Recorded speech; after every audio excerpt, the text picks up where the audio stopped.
Hi, this is Rosalind Kahn with Steve Weinglass here in Beverly Hills. This is a guy who music has been all of his life, and let him take it away. Steven, tell us, how did it all begin? Hi, Rosalind.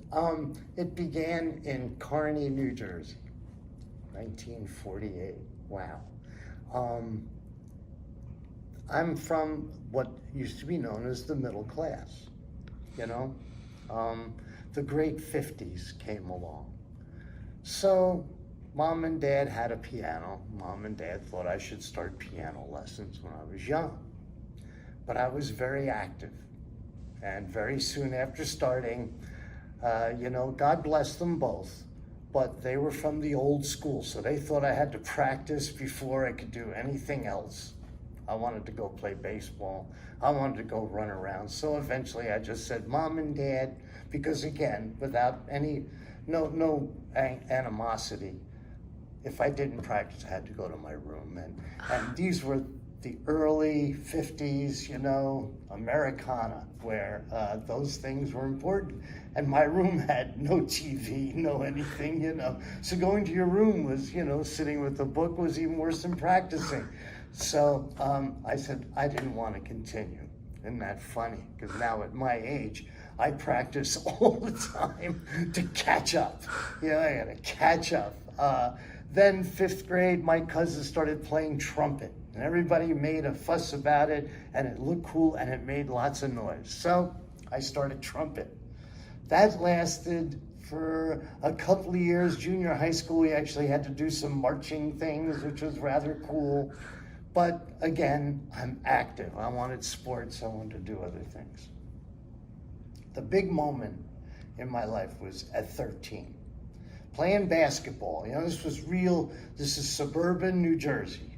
Not large houses, but houses with little fences. Shooting baskets with my best friend next door, and the basketball goes over the fence into the neighbor's yard, and I run around to get it. And when I run around to get it, in their garage were 2 guys I will never forget, Skipper Reed and Jerry Shin. They were playing banjo and 12-string guitar. They were singing. This was 1959, 1960. They were singing the Kingston Trio. They were singing, did he ever return? No, he'll never return, and his fate is still unlearned. Poor old Charlie. They were singing protest folk music, lively with feeling. I sat down on that basketball, like in a rock ball painting. I put that basketball in my butt and I sat. That was the moment. I thought, wow, do I want to sing that? They were singing protest songs, working class songs, old songs, things that really hit me. I was 13. Well, they were 17 or 18-year-olds. 17 or 18-year-olds don't hang with 13-year-olds. So that's not gonna happen. But my good buddy whose house it was, we were shooting baskets, comes to me one day and says, hey, one of those guys was showing me some stuff on my father's guitar. Do you think your dad would get you a guitar? Now, I gotta tell you, how much did I want that? How much? Because I never studied guitar with anybody other than Danny. I got accepted to Berklee College of Music in Boston when I was 21. I had already started college in Rutgers University, math and physics, which my father had a fit when I said, Dad, I'm not doing that anymore. I am gonna go back to the music I like. I'm gonna play it on my own level. And then I had to go and get into Berklee College of Music in Boston, which was not accredited in 1968. Not accredited. My father, a gentleman's gentleman, blew a gasket. What are you gonna do with that degree? You can't teach. It was always back to work, though. Everything was back to work. It was really what you call blue-collar living that I grew up in. Right. Where you worked, you got paid. You got ahead by doing that. If you wanted more, go to a bigger university, become a professional. But other than that, you work to get paid. I got into Berklee College of Music because of Danny Ferguson showing me some stuff when I was 13 or 14. How many hours? How many hours did I, on my own, sit with the guitar and mom and dad's piano when they weren't around? Wow. I used to sneak that time because I had quit. Remember, I had quit piano. I didn't want to play it. Right. So I would wait till they had to go to the store or whatever, and I would sit with the guitar. If Danny says this is an A minor, then this, and then that's an A minor. And I taught myself enough to pass the entrance exam at Berklee College of Music. Wow. Wow. That and is. I can't even equate how many hours did I sit with those instruments. Wow. And that was just the beginning of that where was the beginning. I had already been playing rock and roll. It was 68. Mm-hmm. I had been playing rock and roll as a bass player and a keyboard player, all by ear and associated knowledge, you know? Right. I started with Danny. We started playing all of that folk music. Right. But then we also started playing the Great American Songbook. Wow. We're talking pre-Beatle here. Wow. We're talking pre-Beatle. As a matter of fact, when the Beatles came out, Danny and I thought they were dumbing down music. Because they were playing these nice little C, E, and G chords, you know, like Chuck Berry and Right. things. And, you know, I knew how to play Strangers in the Night by Frank Sinatra. I knew how to play Maria Elena. Wow. You know, I knew all of those things by the time, 1963, I was playing. Wow. Well, this is just so exciting. I have to take a break now. We just got to take time for a commercial break, so we'll be right back. Thank you so much.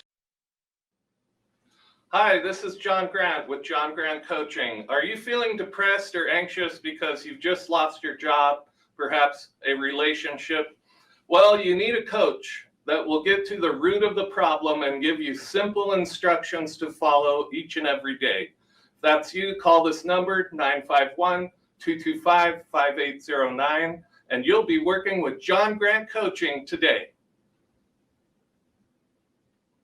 Welcome back. This is Rosalind. You know, it's a hard thing breaking into the musical world, all that practice, all that time, all that dedication, but eventually you got hooked on the real world.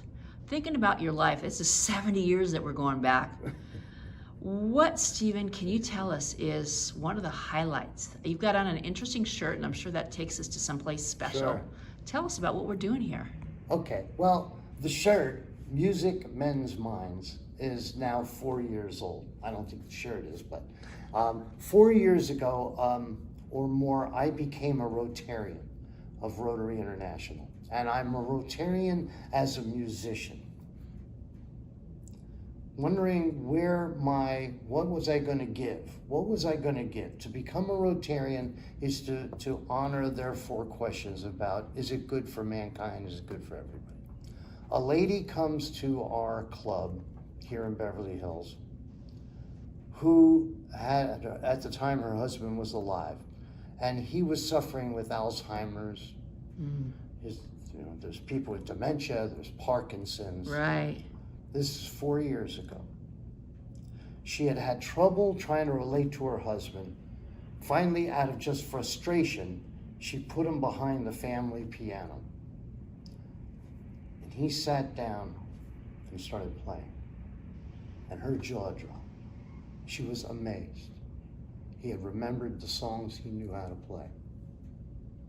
When he stopped playing, he sunk right back into his depression.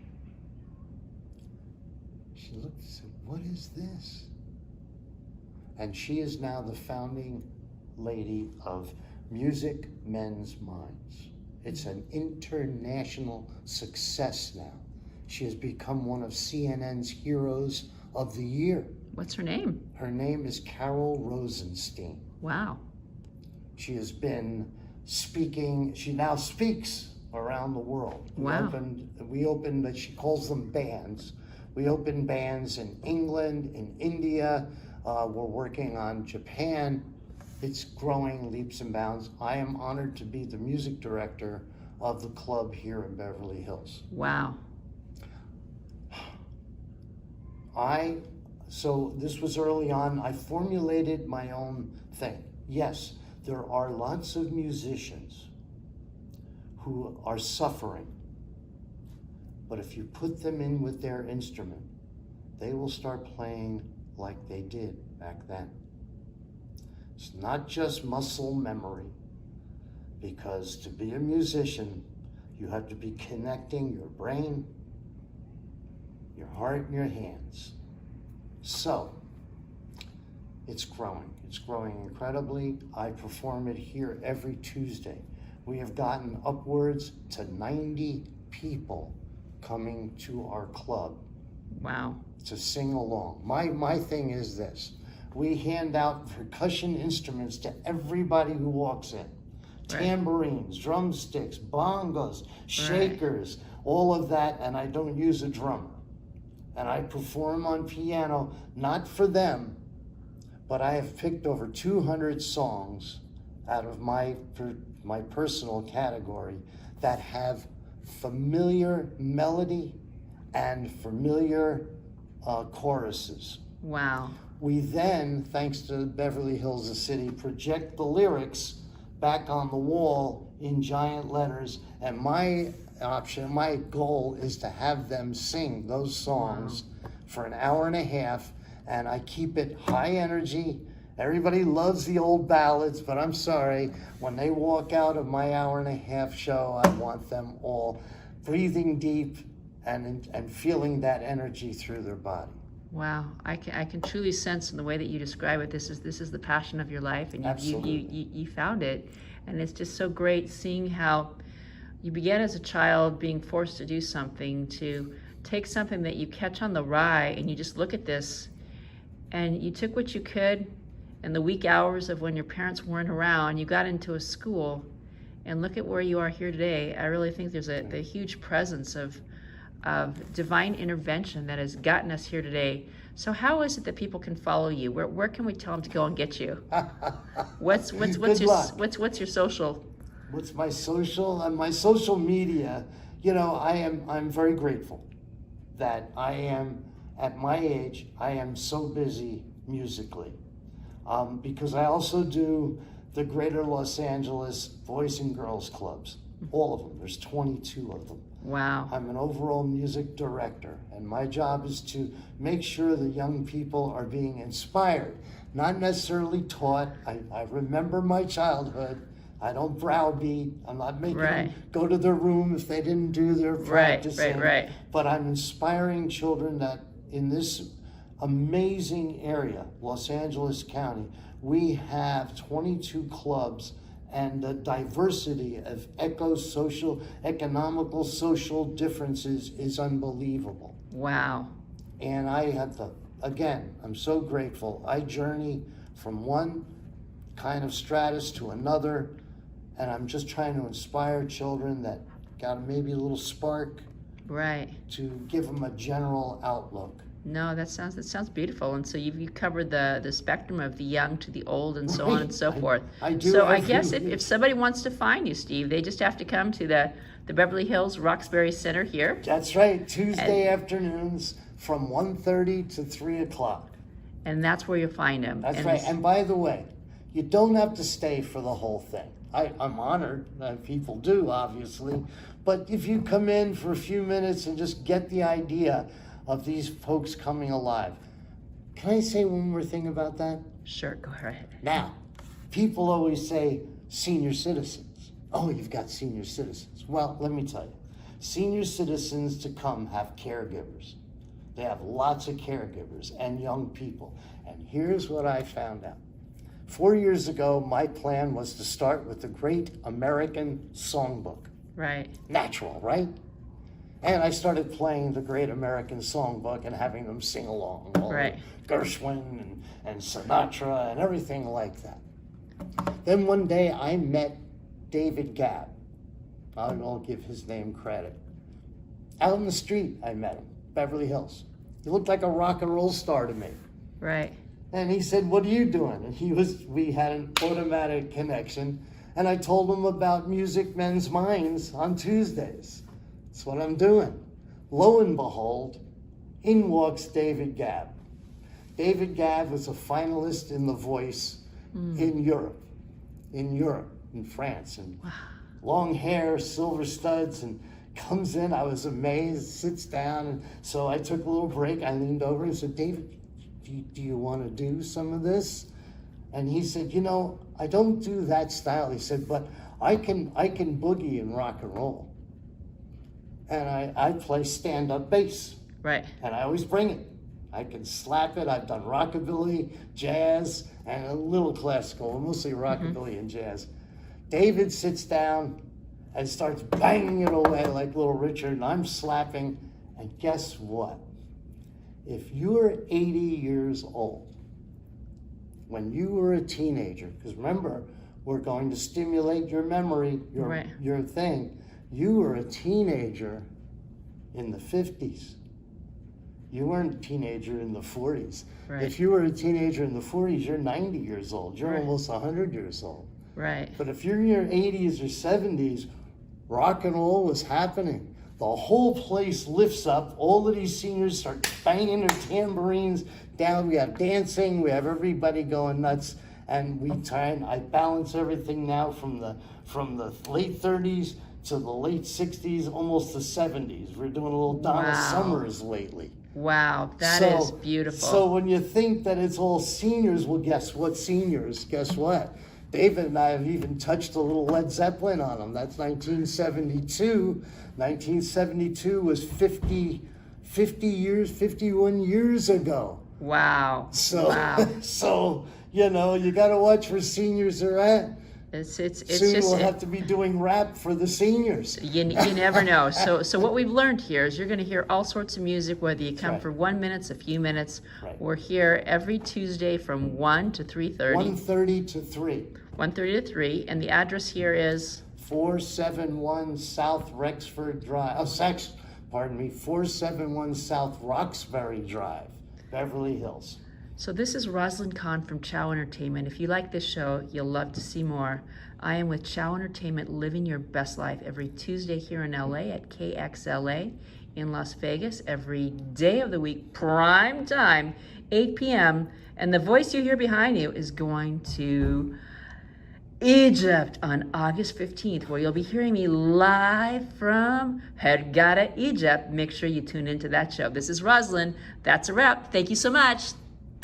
Hello everybody and welcome to the Oakland Aviation Museum. This is a special museum for aircraft, historic GA, general aviation, and World War II airplanes here at the Oakland Airport. As you can see, it's now open 7 days a week for the summer. And I wanted to show you around. This is an indoor and outdoor museum. This is the outdoor area. Over there we have a flying boat. There's not too many of those left. Here you can see the Douglas KA-3B Sky Warrior. Really cool. Let me take you inside the hangar. I'd love to show you around a little bit inside this hangar that is home to so many wonderful planes. This here is a favorite of most people. It's a P-51 Mustang. Lots of red and blue. Read up on it. See the helicopter back there? It's always great to look at all historic aircraft that you can't see in too many places. I'll just take you through this hangar right here. This is an Aranca. A lot of people got their start or had their first flight in this plane. Now we use more Cessnas. Come over here. This is just a great place to come and visit, to bring your family. As you can see, the ground is like a little runway. Got the Kitty Hawk corporate. And of course, that's the Wright Brothers. That's the Wright Brothers plane. There's always exhibits in here. We have some engines. Museum. This is the gift shop where you can get all of your favorite aviation goods. Thank you, and we hope to see you soon. Hi, this is Rosalind Kahn from Chow Entertainment, Living Your Best Life. There's a beauty and a celebrity in coming out early in the morning and walking. I'm down here in San Diego, and I met this nice gentleman. His name is Walter. And when he told me what he did and how he grew up as a refugee and how he wanted to help other people, I was so touched and moved. So let me introduce you to Walter. Hi, my friends, meet Walter. Wow, nice meeting you. Thank you so much for giving me this opportunity. So what brought you here to the United States? Oh, I came to the United States as a refugee from Uganda, 1986. Uh-huh. And that's why I'm here. Wow. And what is it that you do for the people here in San Diego? You know, as a refugee, I feel so strongly for refugees. And now my job here is helping refugees through the Alliance for African Assistance. We're bringing refugees from overseas to come and start their new life here. And recently we brought 1,037 Afghans that fled from the Taliban. We brought them here to start their new life. And we are expecting even more that will be coming. But at the moment we are working with the Ukrainian that we are bringing them to start their new life here, and we are looking for host family that host them from here, because these people are so patriotic. None of them would want to stay here after the war is over. So we are just looking for people to take care of them temporarily and pray and hope this war will end soon and they go back to their country. Can you give us just a glimpse of what it was like when you were a refugee and the family that helped you to get to where you are today? Can you just give us a shadow of that? You know, I came here as a refugee with basically nothing, and it was a church, La Jolla Presbyterian Church, that welcomed me here and resettled me with my family, and that was where I learned how to settle refugees, and now I'm just so blessed that I'm giving it back. Wow. Yeah. Now, if people wanted to help you out on your mission, what would you suggest they do? How can they get a hold of you?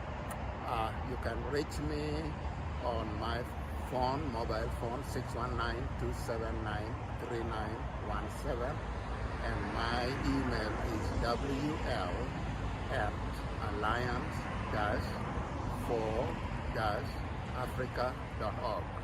Wow, this is Rosalind Kahn from Chow Entertainment, Living Your Best Life, always finding the most amazing, fascinating people to bring to you. I, too, had done some work with the people from Ukraine in the city of Los Angeles. I came down to San Diego for my reunion. I missed it, but I got to meet you. Oh. This is the best thing. I'm so grateful for. This is Rosalind with Chow Entertainment. I'm here at the La Jolla Film Festival 13th Annual Film Fashion. And wonderful. And I saw this lady in this beautiful outfit. It just made me say, I want to learn more. So I said, Jana, would you mind spending a few moments with me telling me about this outfit and what brings you here? Yeah, well, I'm a film director, and my film is In Vocation, and it's nominated for Best Creative Direction and Best Director. So I have 2 nominations. I'm wearing Rihanna Griego. She's an artist outside of Santa Fe. She hand spins the fabric, she hand looms it, and it's all handmade. And it just arrived yesterday. I'm honored to wear her work. You know, why it makes me so happy is I used to live in Santa Fe, New Mexico, and I knew something about looking at this outfit that just drew me to you. And I said, I've got to talk to you. What is this movie about, Invocation? Invocation is the idea for it came after witnessing all the forest fires of 2019, 2020. And after the pandemic, or in the pandemic, it was created in the pandemic, I kind of envisioned a world post-apocalypto, and it's really the visionaries and the keepers of vision, the artists, the creatives who hold the vision for the future. And so the film Invocation is the invoking of the creative energy, and it's a prayer to all the artists who are holding the vision of the future. Wow. Do you have some Native American in you? I have a teacher. I have a teacher in my past. I am not Native American, but I have a teacher who is. No, I'm just highly into it, and I just get this sense about you. I just think it's absolutely beautiful. I wrote a book myself in the pandemic, and it was called A Message for Tomorrow's Leaders, about the pandemic, the protests, and the riots. About 46 people I interviewed telling their stories of what they thought and what they learned out of it. I said, already screened here today, or is it screening tonight? It's screened earlier today. I think we'll have the award show tonight and see if I win.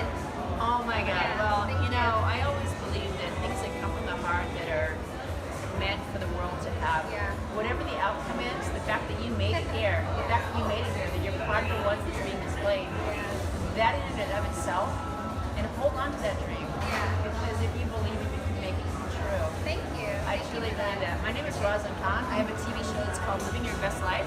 I always talk about people overcoming obstacles and looking at the tragedies we had and blending them into something marvelous is something we should know. My show airs in Los Angeles on KXLA on Tuesdays at 11 a.m.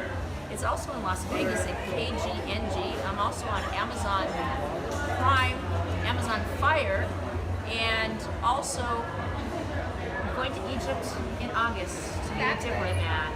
And it's going to be shown all over the world as I interview this guy who's opening up a zoo, a zoological and aquarium, talking about the bugs and the animals and so on and so forth. So if you follow me, you can follow your show and see what happens on KXLA Chow Thank you, Entertainment. Rosalind. Jana, gratitude beyond words. Thank you. Hello everybody, this is Rosalind Khan from Chow Entertainment. I came across this lovely man who's got this beautiful clothes, and most importantly, we got to look at these amazing socks. Check out those socks there, man. They are the socks of a champion. Now this guy tells me he's an actor in Hollywood, and I say, I come from Hollywood too, so what brings you from the hills of Hollywood here down to the La Jolla International Film Festival? Well, honestly, it's to chase the most Excelsior outfit. And I think the beautiful LA Laura Paris has that on right now. Wow. I'm out here to see some high art. Wow, you know, there is some amazing art that's down here, just like the picture behind you. Now, do you have some films that you're proud of, or films that we should be looking for, or any films in the festival here? Honestly, I don't have a film in the festival. I am featuring in LA Laura Paris's new song and music video called Kissing Boys, which I'm acting in. And also what I'm proud of at the moment is living, breathing, and being a goddamn American. Oh, that is so American. It's so important. You got the most beautiful smile. You got Thank a you. smile that can kill. Thank you so You much. really do. I can see your future in Hollywood with that big smile. And how can people follow you? You can follow me at ta_town_heavyweight on Instagram. That's Town Heavyweight. Oh my God. Well, the two of us are going to find each other in Hollywood. Gratitude beyond words, and we'll see you in LA. All right now. Thank you. Bye-bye.